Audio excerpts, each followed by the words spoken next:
Hello, and welcome to our final webinar in our summer series. Uh, our guest at this time is a critically acclaimed blind singer, songwriter, multi-instrumentalist, keynote speaker, and record producer, amongst many other things. He's responsible for global hits such as We Plenty, One Hit, and Ordinary People, not to mention a long list of production credits, arrangements, and performing live with the likes of Aza, Angelique Kidjo, Femi Kuti, Pearl Jam, Bono, Beyonce, Common, Coldplay, Burna Boy, Ed Sheeran, just to name a few, and quite a list. Um, Blind since birth, he presented and performed around the globe as a speaker or performer on many worldly topics for many highly esteemed institutions, including the United Nations, TEDx, UNICEF, Global Citizens. He's joining us from Lagos in Nigeria today, Mr. Cobhams Asuquo. Thank you so much for joining us. Thank you so much for having me. And you're right, I did try hard not to blush. It's quite an intro. Well, we're off to a good start. It can be very difficult to summarize a lot of what you've done because you kind of dipped your hat into a couple of different rings there. So can't wait to get into all of that. But I thought in the spirit of this webinar, this series is about creating creative types, creating things that make the world a better place for all. Uh, when I came up with this topic, you were one of the first people I thought of, actually. For those who don't know your story, can you explain a little bit about your childhood growing up blind in Nigeria? So, again, thank you for having me. I'm quite excited to be here.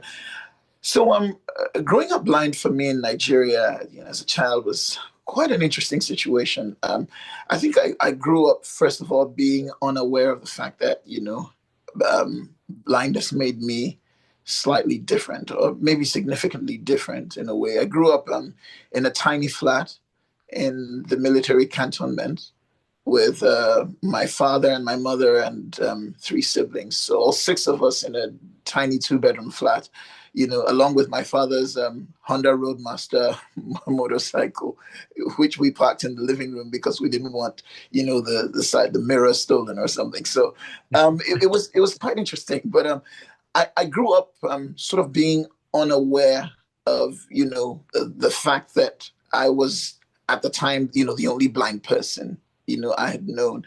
And so because of that, I think I did everything I would like to say I was big and bad enough to do. I ran around with kids and, just did all kinds of things. I would race people to things. I would go out and buy things. I'd get in trouble. I'd just do all kinds of things, just so it was a perfectly normal life for me, or at least it seemed so, growing up in that environment. And I think, that helped me in many ways. It might have been bliss because, I got to know being blind more as a word, you know, as you would get to know, of someone being fair or dark or whatever. I mean, now for you, maybe someone being fair or dark would mean something different because obviously you can see their complexion or whatever. But for me, it was just another word. So, whether you're blind or you're not, it was just a word to me, essentially.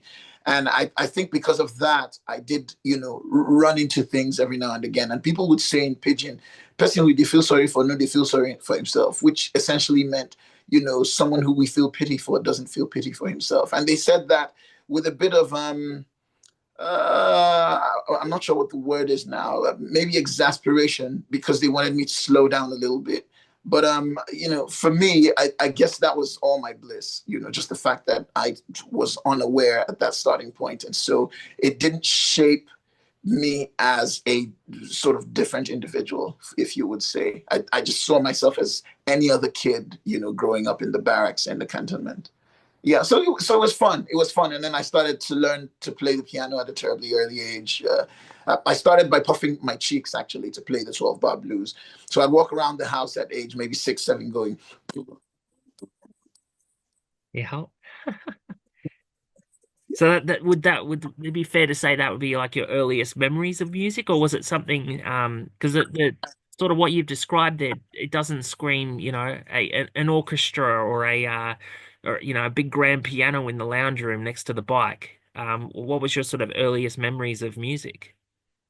So yeah, that I mean, me obviously puffing my cheeks in my cheeks and playing the 12 bar blues and listening to a lot of the records my father and mother would play, my parents would play in the house. So from Jimmy Cliff to Ken Lazarus, they played to James Last, to the James Brown. They just played a lot of records, and Yeah.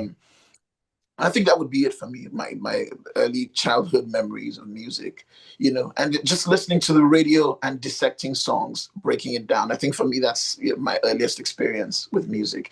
I realized that really captivated me. Listening to what they played on the radio, Don Williams, a ton of country western music. We played a ton of country music growing up. Yeah, and I know that heavily influenced my music stylistically and otherwise. Yeah, and look, when you talk about, for the lack of a better term, disseminating music, like breaking it up, I imagine that probably had a lot to do with your production as well, like learning to produce not only your own music as well, but other people's music as well, and getting the best out of their talent also. It's not something that I've come across too much when I've spoken to other musicians in the past, that they will kind of break up songs and disseminate them like that. Can you give us a little bit more about you know how you did that? It's interesting that that would happen with me. I mean, as a child, like I'd listen to a piece of music, and for whatever reason, I'd separate the bass from the drums, from the synths, from the vocals, and I didn't even know at the time that that was possible, or that that was how music was created, or that I would need that to sort of be an important element in my music creation. But I would just sort of go into context, if you will, in terms of, how the music comes together, in terms of how it just sort of crystallizes, and just absorb the music from that perspective sometimes. That happened to me a lot. Like I would just break it down in my head. I'd hear the bass from the drums to it. So it wasn't just this broth or this stew or this bowl of, a potpourri or whatever it is you want to call it, of a mix of sounds. My brain sort of took an individualistic approach, if you will, to the sounds that I heard, and I would later find this useful in creating music, because it helps in terms of my tone selection. In terms of being able to create the right genre and finding the right instrumentation or the right elements to create the right genre, whether it be hip hop or country or classical pieces or whatever, and because as a producer, I also create along a very wide spectrum of genres. Breaking down music in that manner, even as a child, helps me understand, like, in detail, the components of the different genres of music that I have encountered and have come to love and have come to reproduce in many instances. And look, you spoke quite a lot about once again, not putting words in your mouth, but having a what you call humble beginnings. At what Absolutely.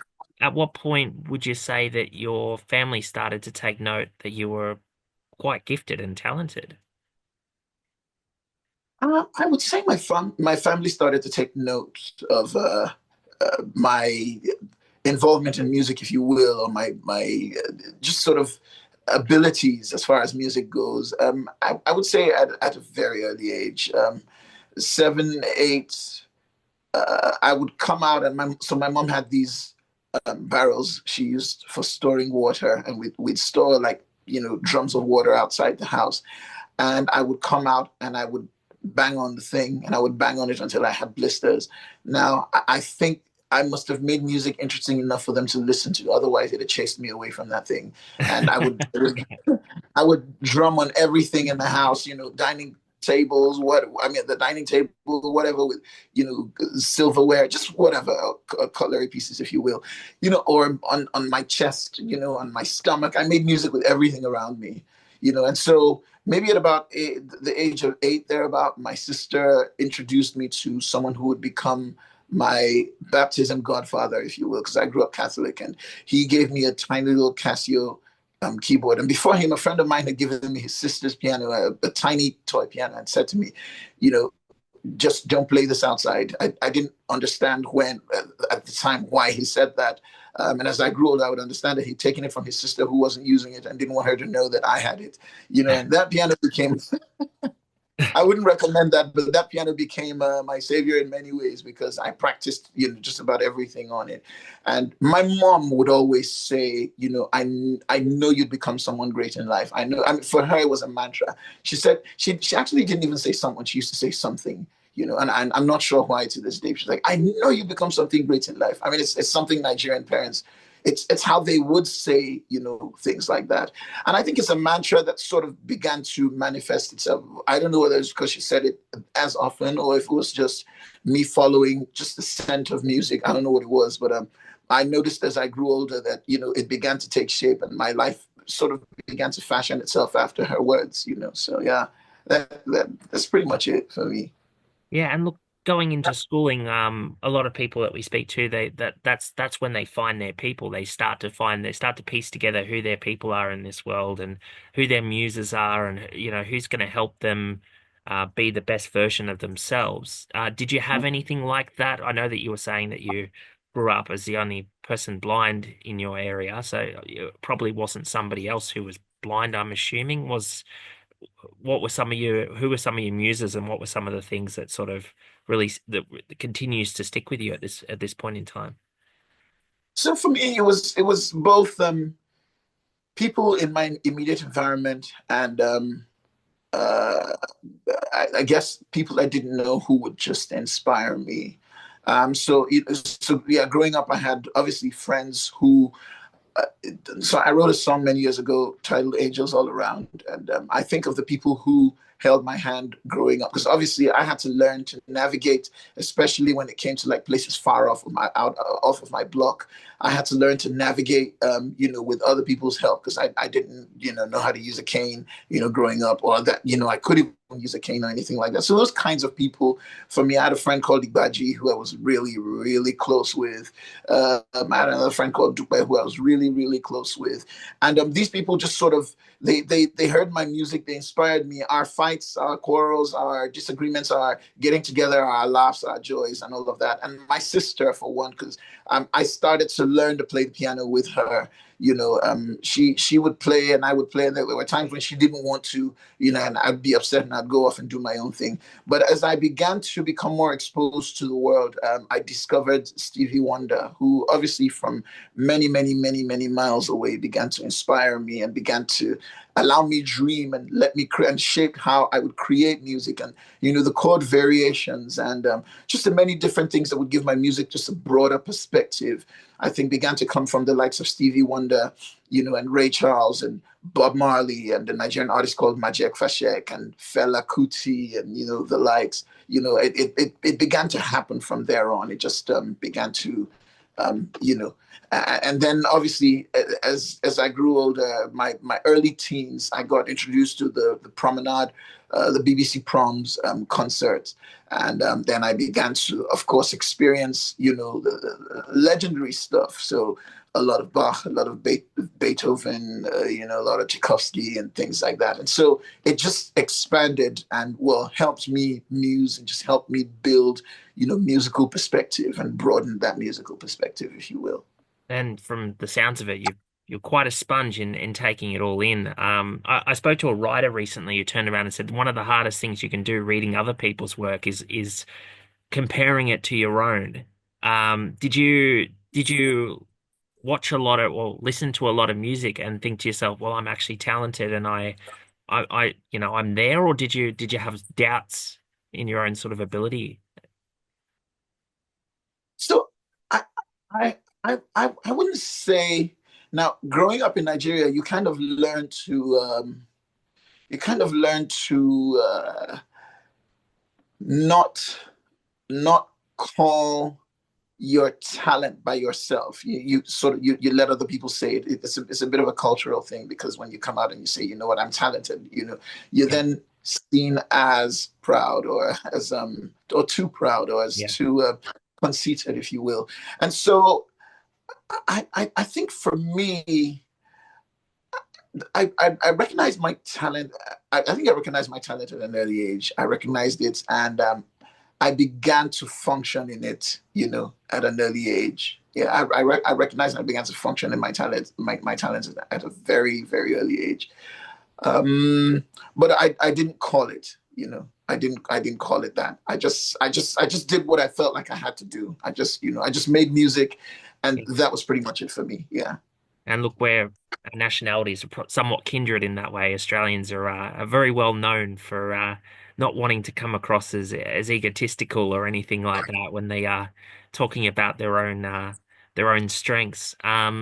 When did you sort of start performing in front of what you would classify as strangers? I would say I started performing in front of strangers again at a very early age. Like I said, I was standing in front of my mother's barrels of water and just banging on the thing. And it was outside my block, and I have other kids. Some nights I'd rap. I'd put on what I would come to recognize as my own show. I didn't think of it as that then, but I would come out and bang on this thing, and I would rap, and I would just do like a variety show, at that age, maybe 8, 9. And these kids would come out and, in their tens, I'd have like 20, 30, 40 kids sometimes just gathering and dancing to the beat. And so I think I formed just the habit and the boldness of standing in front of people or sitting in front of people or whatever and performing at that age. I didn't realize that I was giving concerts at the time, but I did it every night, and people can sometimes adults would come out and watch, and I'd make songs on the spot, and I'd just sing and just perform. And some of those songs became so popular that kids began to sing them around my block and other blocks. I remember one particular situation where I was walking by another kid who I didn't know, who was singing one of the songs that I think I'd made on the spot. And I said to him in pidgin English, which is like broken English, I said, I actually created that song. I said I formed, because we used to say formed, and nobody said wrote. I formed that song. I said to him in pidgin English, and he was like, you, and he just sort of looked at me like, I felt he looked at me like, oh, you're right, like pigs can fly, But yeah. So I think I began to build that at that age, and then of course moving to church, and playing, the organ at age 9, 10, thereabout. It started for me pretty early. It started for me pretty early. And look, once again, it's somewhat of a testament to how music can bring people together in general, and learning that from an early age. Um, I think what I can see the influences in your music and how that's very important to you is bringing people together to enjoy music. Do you spoke a little bit about the word blind just being it was just a word for you growing up, and that, for lack of a better term, ignorance was a little bit bliss on that one. At what point in your schooling did the first time that you recognize that, there was something different there? I think maybe when I turned 12, 13, 14, and I started to want to do some of the illegal things I would hear, boys my age would do. Because I mean, in Nigeria, you had to be 18 to drive. But I had a friend, Ali, who had stolen his dad's Peugeot. Peugeots are French-made Yeah, yeah, yeah. cars in Nigeria at the time. Yeah, and, he'd stolen. He'd found the keys and had taken the thing out for a drive and had impressed this girl that I think we both liked. And I realized I realized I couldn't do this. I mean, for one, my dad didn't have one at the time. He didn't have a Peugeot. He would come to much later, but at the time, I realized I couldn't do the same thing because I realized I couldn't drive, and I was like, oh, okay, Find okay, another way to impress girls.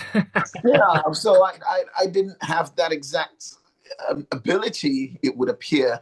But then I said, yeah, you know what? I'll just go ahead and get a driver when I grow older and drive in a limousine anyways, because I'll become a star or whatever. So I kind of brushed it off and just moved on. Yeah, I mean, it would rear its head in other ways growing up in life, but I think that was my initial approach, and it kind of formed the basis for how I handled being blind in a predominantly sighted world, which is, you know what? I'll find my way around it. That's fine. So I can't do this. So what? I'll find my way around it and find some other way to do it. And because for some reason, I was clear about the kind of life I wanted to live, and the kinds of things I wanted to do. And even when I went to a blind school, one of the things that was thrown at me was the fact that a lot of the things I wanted to do, especially at the time I wanted to do them, would not be possible, and I Right. didn't understand Why? It didn't make sense to me. I wanted to own a car at 19, and I was told, you're going to have to learn to, get on the bus and do this and do that. And, but I was so desperate to make my life happen how I wanted it to happen. My second year in the university, I went and bought a beat up Mercedes Benz. It broke down the first day I bought it, but I bought it anyway. And, it was my own car. Did And I well was, to last the day. I'm sorry? So it probably did well to last the day if it's a Mercedes, but anyway. Yes, yes, yes. It was in pretty bad shape, but I bought it anyway. And, we managed to fix it and all that. But for me, it was just, I think, an expression of how I wanted to live my life and the things I wanted to do and how I didn't want to be limited either by the realities of being a blind person in Nigeria, where we're not as serviced as, elsewhere in the world, or just me just defying everything, just being defiant generally. But yeah, I guess that helps because it helped to define my life in many ways. And, some of the things that I enjoy and I'm able to help other people enjoy now sort of came from that, just being aware, that yes, you're blind, so what? You can do this, that, and the other, and not in a life coach sort of way, but in a very, and that's fine. I mean, I'm not disparaging that, but in a practical way for me, which is you can then do this, that, and the other, Yeah. and just basically build a way to navigate, your own life. Yeah, definitely. And with the education system, it obviously most people would probably relate to what I'm about to say. You're a very highly educated man. You went into law, which excuse me saying, because there has been things we've had other speakers that have spoken as much about it as well, where they've gotten that advice from educational institutions. Goes. You could do this, you could do this really well. Was law something like that, or was it something that you had an interest in as well?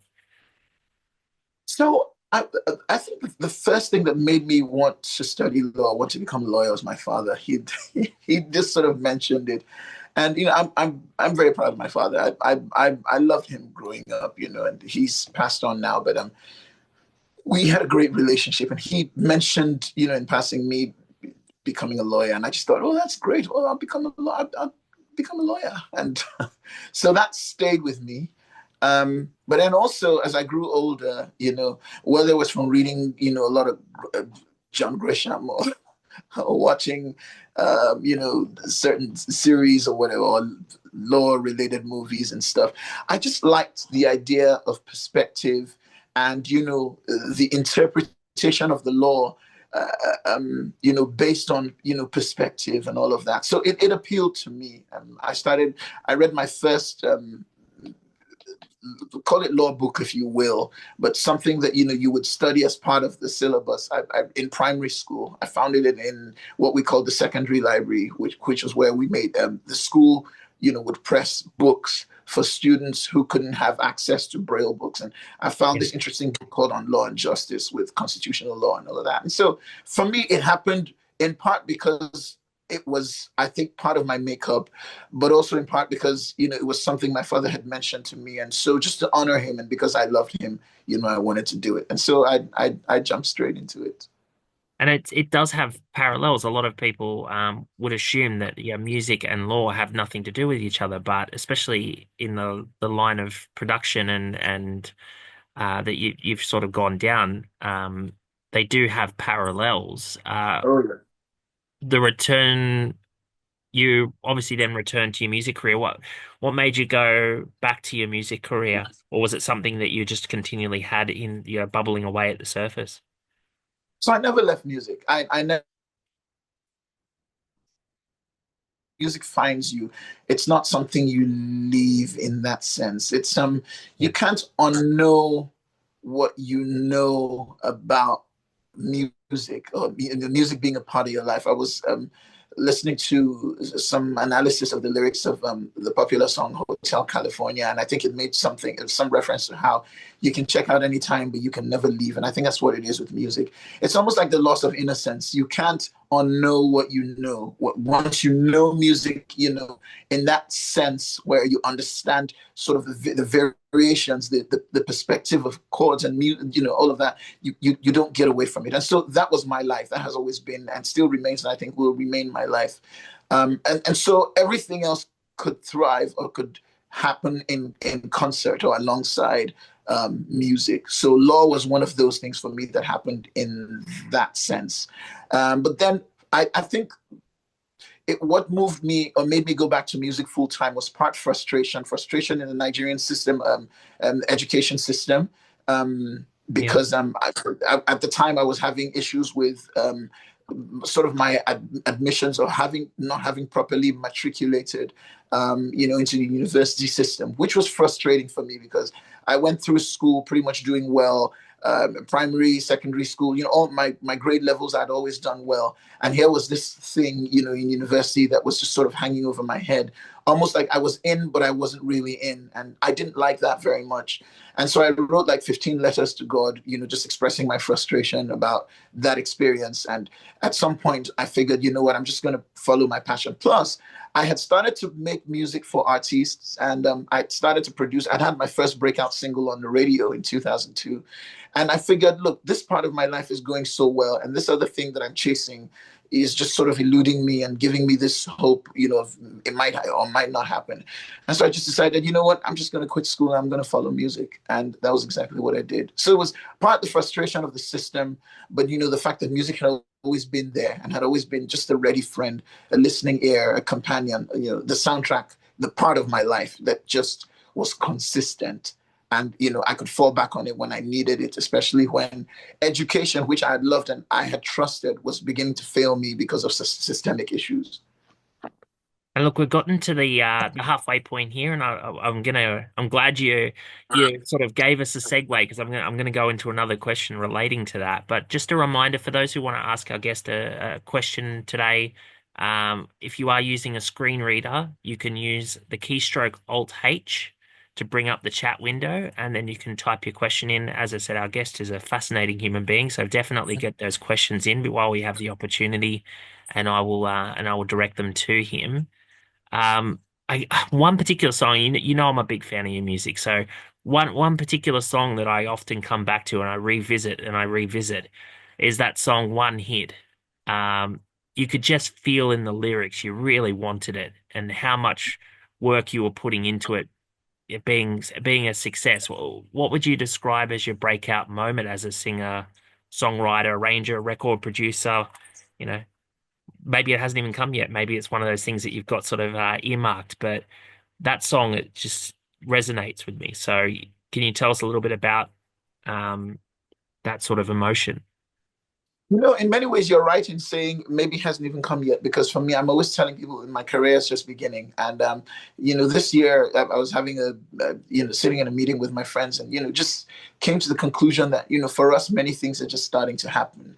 But one time when I really felt like maybe I had a breakout moment or something happened was when I got signed to Sony ATV as a songwriter. I'd been making music and just going around and making music, and finally this opportunity came for me to get signed. I was 24 years. I was 24 at the time, and and it's interesting. I think about it now. I slept through the review of my contract because obviously I didn't understand half of what was going on, or three-quarters of what was going on maybe. But yeah, but that changed my life in many ways because up until that moment I was just, even though I was making music and all of that, I was waiting for things to happen.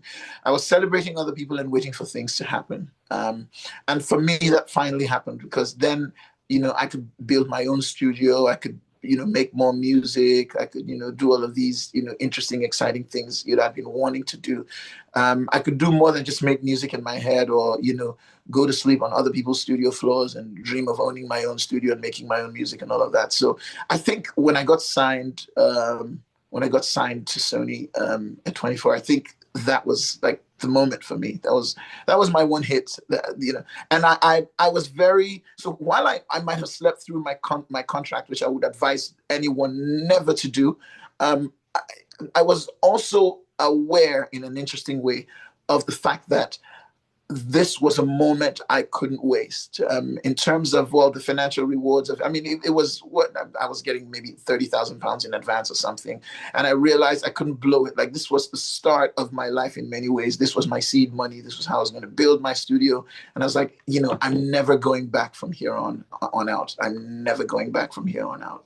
Yeah, and a reaffirmation moment as well, I imagine, that your hard work has been noticed. And I don't know if you traveled around a lot at that particular point in time, but I imagine the parallels between London and Nigeria as well would be very, very, very, very interesting. I've Oh got yeah, to yeah. I had traveled quite a bit before then, but yes, and just to mention, I had a scary situation actually. After signing that deal on my way back to Nigeria, we had a terrible flight situation, and I was like, what? "Ma, this is not how. No, this is not how it's gonna go down. I just got signed, you guys. Like, keep the plane in the air." Like, Yeah, wow, wow. So we got a question here from Christy. I'll read out the whole question actually because it's telling. Thank you, Cobhams, for your wonderful presentation. I'm interested in audio production at the moment, and I've been working on a podcast. Just wondering what you use for producing your music. Also, I'm a musician myself. What would you advise anyone starting out and wanting to record both acoustic and electric piano? so thank you so much, Christy, for that question. I currently I use Pro Tools for the most part, but I moved from Pro Tools to Logic, and I found it really interesting because obviously Logic gives me a lot of tools to work with in terms of tones and actual sounds. Pro Tools is pretty much a canvas on which you can paint whatever you want, and it's a lot better if you're doing more acoustic type stuff, or if you're going to produce more electronic stuff from, say, maybe FL, Fruit Loops, or Fruity Loops, or one of those things, and then bring it into, or Ableton, and then bring it into Pro Tools. But I use Pro Tools. I find it a lot more sort of friendly to use. There's a third party software if you're blind or low vision called Flow Tools. I think some people have designed, and then there's a lot of keystrokes on JAWS. But I find that Logic is a lot more accessible for me. And for the better part of my life, I've worked with sound engineers, so I didn't always have to touch the computer as a producer. I pretty much function more like a captain, just sort of saying, what I want and what measure of what parameters, how much delay, how much decay, how much dry, how much reverb, how many milliseconds, blah blah blah, compression and threshold and all of that. So I know technically what I want, and because I didn't start out with voiceover, I kind of got used to working with engineers. These days, it's a lot easier. There's a lot more accessible stuff, and so I find that I can do some Logic on my own. I would recommend Logic if you're looking for something that's more end to end. But I would say, get some Pro Tools because it's professional. If you find yourself in a big studio, you would get to use that. For recording pianos, recording an acoustic piano, I would say, obviously use, nice condenser mics. I use a Neumann TLM 103. I use two of those in a XY pattern. Um, just have them maybe a foot away from the strings with my piano fully opened. I prefer to record my pianos fully open, get a great sound, out of it that way.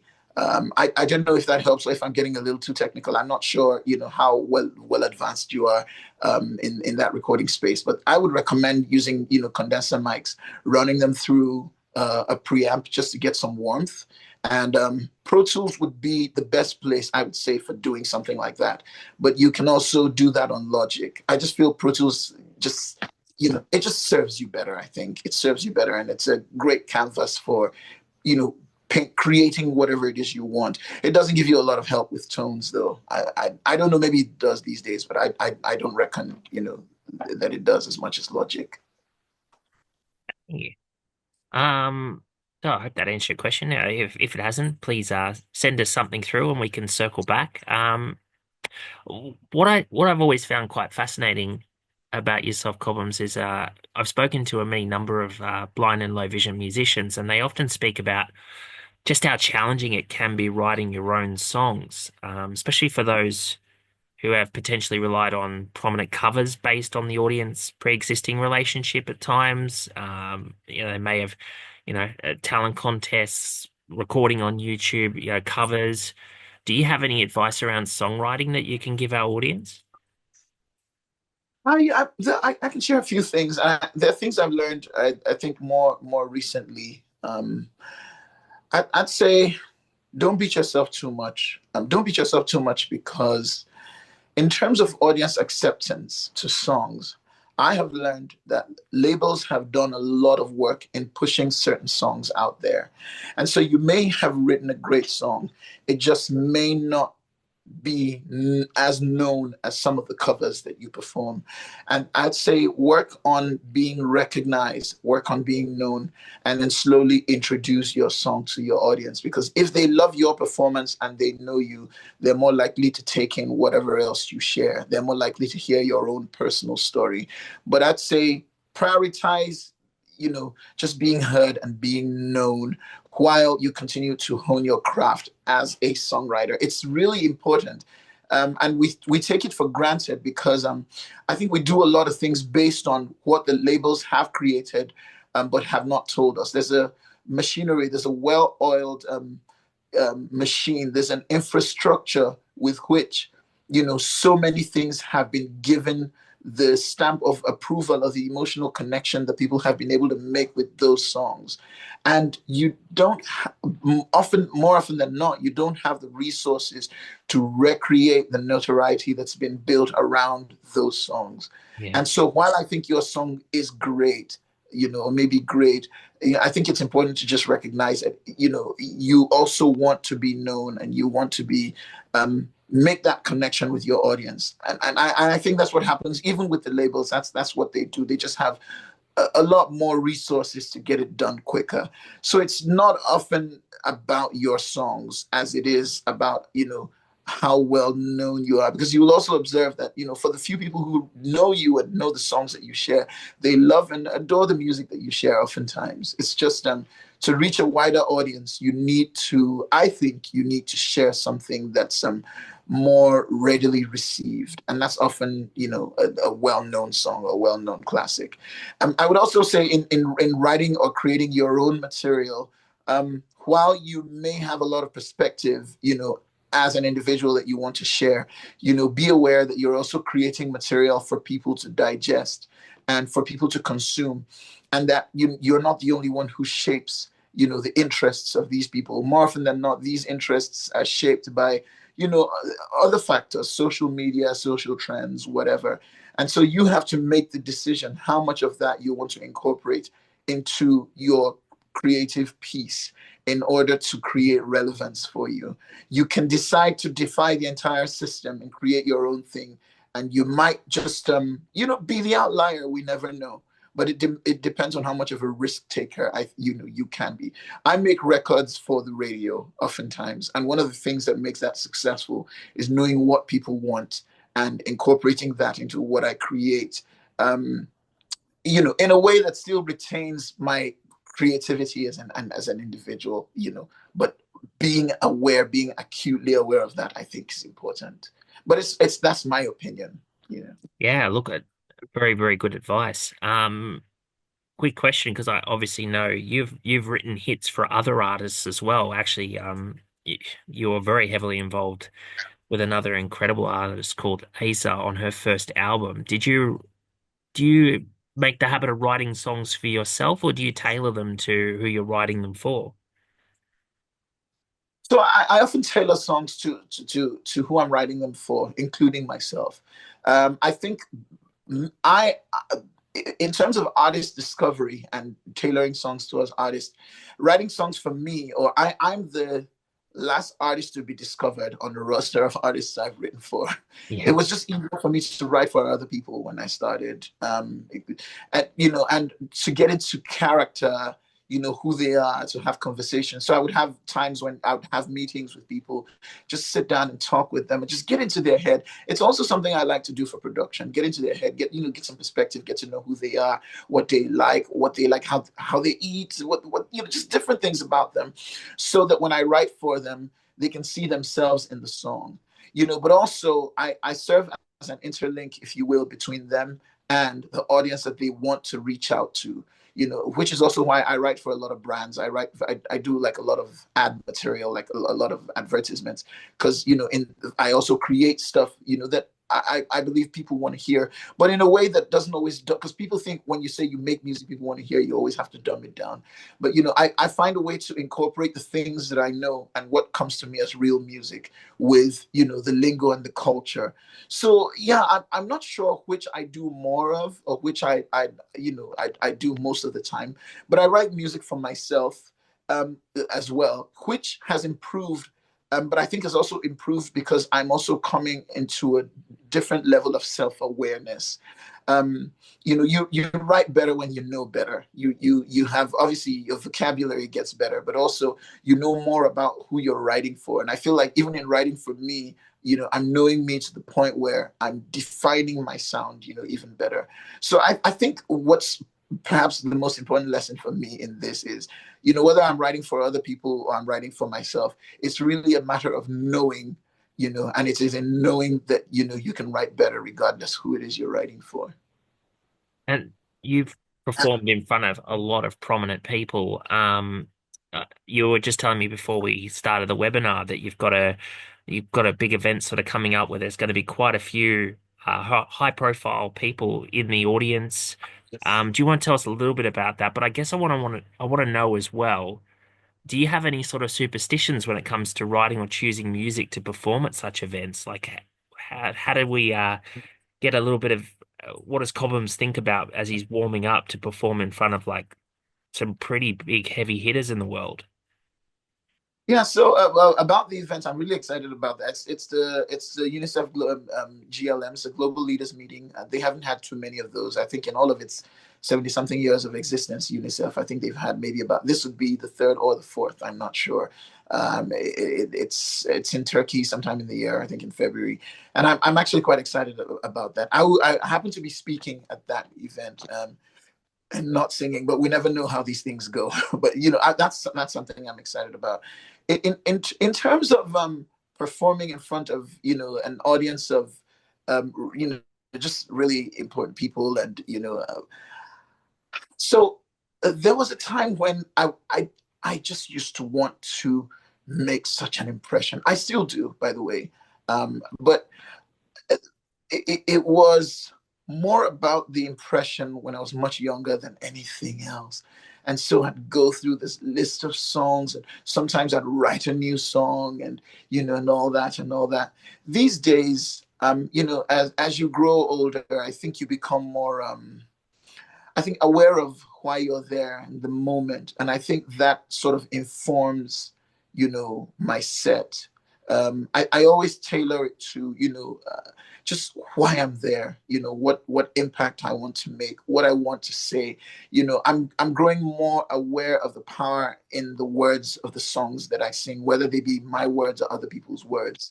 Songs that I've written or songs that other people have written. And so I think that usually informs the how my set is built. You know, just knowing. So obviously demographic. Knowing the age. I always want to start out with something people can relate to, something that would make people smile a little bit, make people laugh, especially in a room where I'm not as well known, something familiar. And then I begin to break into sort of my own perspective, in terms of my song and in terms of what I want to say. So I think what I want to say, generally, the overarching theme of my set, I think influences the songs that I pick, and the songs that I perform. And I perform them these days, more than before, from a place of awareness. From a place of really being present. So I'm not just delivering a song because of the chord variations or because of the notes, and the overtones and the semitones and all of that. It's more about being present. So I sing like I'm talking these days. I sing like I'm talking. It's the message is front and center for me. I think that would be it. The message is front and center. And rather primitive question, when you're not relying on non-verbal cues when you are speaking to some of these people, how do you navigate that? Are you aware if you've hit on a sore topic or something like that, or is it one of those things where you just give yourself and it is what it is? So I've learned more to lean towards the latter, where I just give myself and it is what it is. For a number of reasons. So I once had to perform at a stadium like space, and I had maybe 15 to 20,000 people, and they were far away from me, and I didn't have feed in my ear, and so I couldn't tell, if they were enjoying the music, whether they were enjoying the music or not. I would ask questions and I'd do stuff, and I'm just like, you know what, you can't see them, you can't hear them, you're just gonna have to carry on. You're just gonna have to give your best and assume that you reach out to some of them in this space, and so for me that experience was good practice, and that happened to me earlier in my career. So that was good practice. But outside of that, I think what I've learned to do is, yeah, I just kind of say, well, you know what, it is what it is. But I've learned to mean what I say, and also to say what I say with compassion, Mm. and so even if it's a matter of disagreement, or if it's a strong point or something that might more than likely become like a sore point, I share it in a way that, I take responsibility for my perspective. And I want people to understand that, so that, it's a conversation. If we ever got to have it outside of the music or outside of the performance, we can then do that. The conversation can continue, that sort of thing. So I share what I share with a lot of compassion and as much understanding as I can muster. But yeah, I don't get a lot of cues, to be honest, unless maybe it's a smaller crowd and I can, when they laugh, or when they, so I also try to incorporate a little bit of humor after I say certain things, just to just to just to make things a little lighter. I think it always helps, and it helps, people understand that, look, yeah, this may be what I'm saying, but this is just my perspective, and we can laugh about it, and we can agree to disagree or whatever. Yeah, and I Yeah. just keep it. And look, a lot of I remember speaking to a gentleman named of Miles Hilton Barber, and he said a lot in the world can be solved behind a smile. Absolutely, Um, absolutely, I agree. can I just ask a question? Obviously, this webinar, and we touched on this, is these webinars in general are really about creatives who have used their craft to better the world holistically, not just for blind and low vision people. A lot of your lyrics and your opportunity to speak at some of these really high profile events have addressed some rather systematic issues around the world. Um, do you do you see this as your purpose, or do you once again, is it just a case of these um somewhat contentious topics at times uh are what people have come to you to get your opinion on? Do you find that challenging? So this is what I believe. I believe that art is, and I think many artists and many creative people do. I believe that art is, for many purposes. I think there's, and in no particular order. I think that, part of the purpose of art, whether it be, art forms, whether it be music or visual art or whatever, I believe that part of it is entertainment. That's for sure, and relaxation. I also believe that, a big part of my music and why I have the platform that I have is to help build or help create, positive social change. Um, and I'm aware of that now. Perhaps now more than ever, I'm aware of that. Yeah. I'm also aware of how, the film industry, for instance, how Hollywood, is able to shape um, the perception I think we have, as a people of, first of all, America as a society, or good versus evil, or the world in general, just different things. And I'm aware of how you can use film, and TV to make enemies of people you've probably never met in your whole life and you have nothing to do with, and you either like or don't like them because of how they're portrayed, in certain scenarios. I'm aware that music also has that power. And because I know that music has that power, and I'm also aware of who I am as a person and the things that interest me, it's important for me to also use my music to So my and I won't say that I don't make mistakes. I don't do a ton of monumentally stupid things, but at the bottom of it, for me as a person, my heart and my intent and a lot of the things I do revolve around love and revolve around humanity and revolve around understanding and consideration. And for the most part, I just want everything to be okay.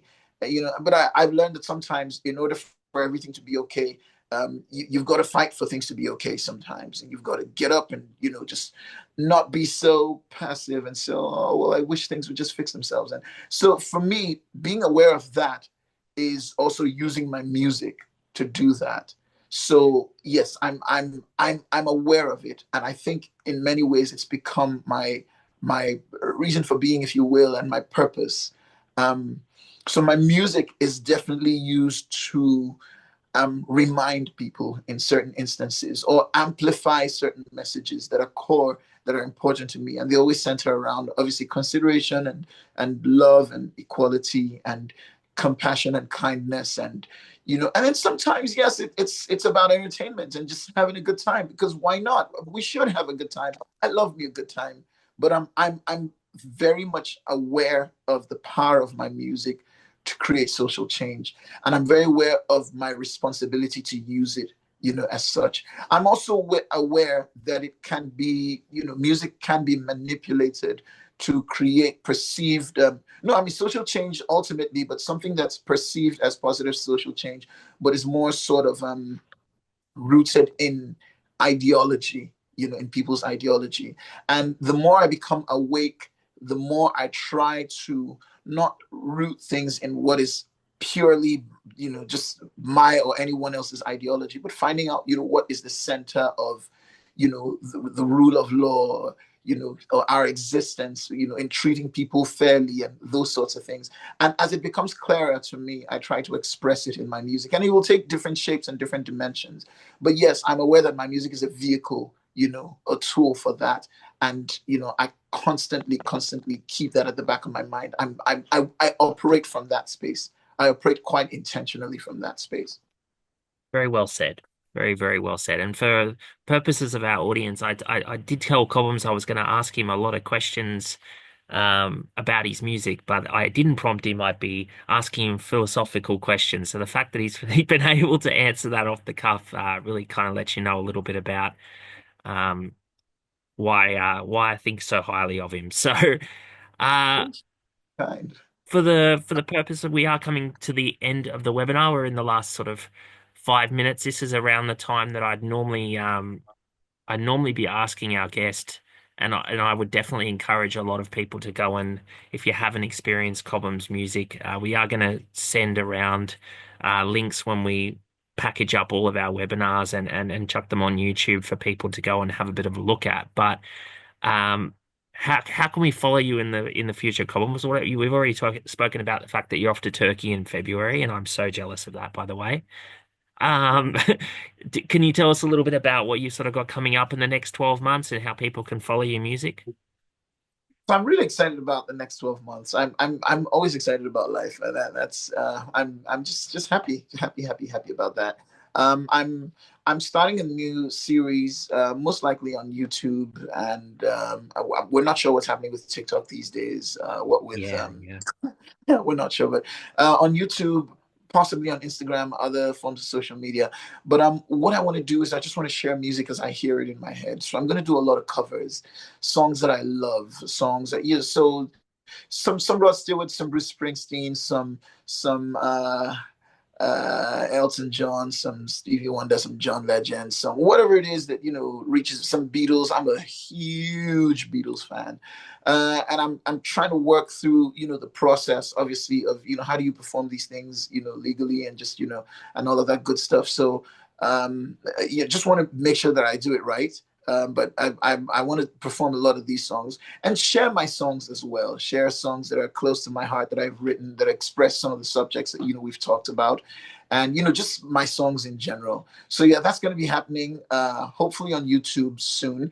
Sometimes it will just be me and my lovely piano, or sometimes me and my band, but I'm just going to be sharing my heart and sharing music. So I'm really excited about that. I might put out some new music this year. We'll see how that goes.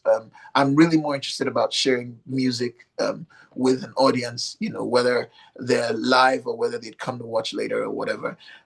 So yeah, so that's something I'm really excited about. I'm on Facebook, on Instagram, on Twitter, and just all over social media at Cobhams Asuquo. It's at COBHAMSASUQUO.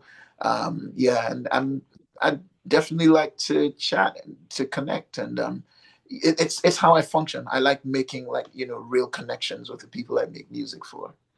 And we've sort of touched on some of the people in the initial intro that you've performed alongside. Any spring out as pinch me moments? I can't believe it. I'm standing next to, insert name here. Well, that has happened to me a few times. I've been doing music for over 20 years now, so naturally, you would run into. I was actually quite excited to share the studio. I was quite excited to share the studio with Bono. Oh, that was something. That was, Brilliant. and I got the rare privilege of actually producing him on a record we were making for gender equality, and very interesting story. I'll try to keep it really brief.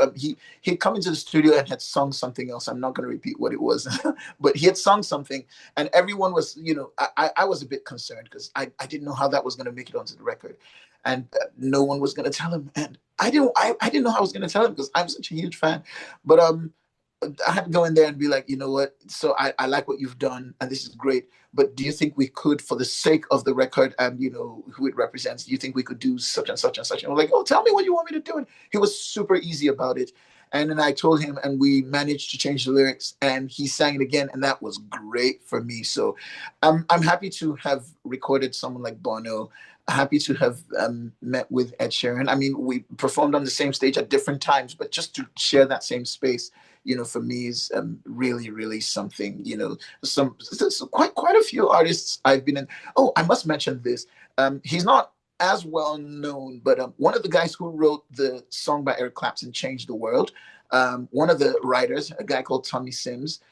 We were at an ASCAP expo, and I got to play keyboards and he played guitar, and we actually had like a rendition of that song. And oh my goodness, that was a pinch me moment for me. Like, just being on stage and playing keys while he was playing guitar and singing that song in a different version that was so sunburned, reflective, and oh my goodness, that was something. Yeah, so you would think that it would be, with one of the, bigger names that I've sort of always known. And Tommy Sims is a name, by his own right and his own credit. But yeah, that was a special moment for me. That was a special moment because I always loved that song by Eric Clapton, "Change the World," and What a to be with song. one of the for me, that was What a something. song. And a great way to end our webinar today. Mr. Cobhams Asuquo, once again, what an absolute pleasure to have the opportunity to talk to you on all sorts of things. And as I said, it's I'm sure our audience would absolutely love the last hour. It's always a privilege. Thank you so much for joining us. Thank you so much for having me, and great to catch up with you again after so much time. Thank you so much. Always a pleasure.